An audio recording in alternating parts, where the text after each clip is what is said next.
Exam ఎట్లా fail అయిపోయినా ఇంటికి పోయి మా ఇంట్లో ఎందుకు బాధ పెట్టుడు, అదేదో ఈ చెల్లెనే దొరికి చచ్చిపోతే అయిపోతుంది కదా.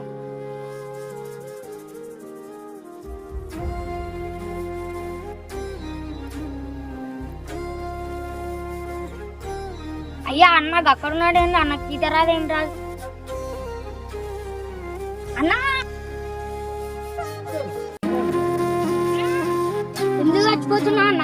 అరే 10th ఫెయిల్ అయిపోయినరా, ఎట్లా ఇంటికి పోతే ఇంట్లో తిడతారు, వాళ్ళు పడతారు, వాళ్ళని బాధ పెట్టడం ఎందుకు అనేసి అందుకే చెల్ల దొరికి చచ్చిపోమని అనుకున్నా. 10th ఫెయిల్ అయినంత మాత్రం లైఫ్ లో ఏం ఫెయిల్ కాలేదా? నడవన్నా ఇంటికి నడు. నిజమే కదా తమ్ముడు చెప్పింది. మనం ఫెయిల్ అయింది కేవలం ఎగ్జామ్లా, లైఫ్లో అయితే కాదు కదా. ఎగ్జామ్లో ఫెయిల్ అయితే ఏముంది, లైఫ్లో సక్సెస్ అయి చూపిస్తాం. సో ఇలాంటి రాంగ్ డిసిషన్లు ఎగ్జామ్లో ఫెయిల్ అయినామని అయితే ఎవరు తీసుకోకండి, ఓకేనా.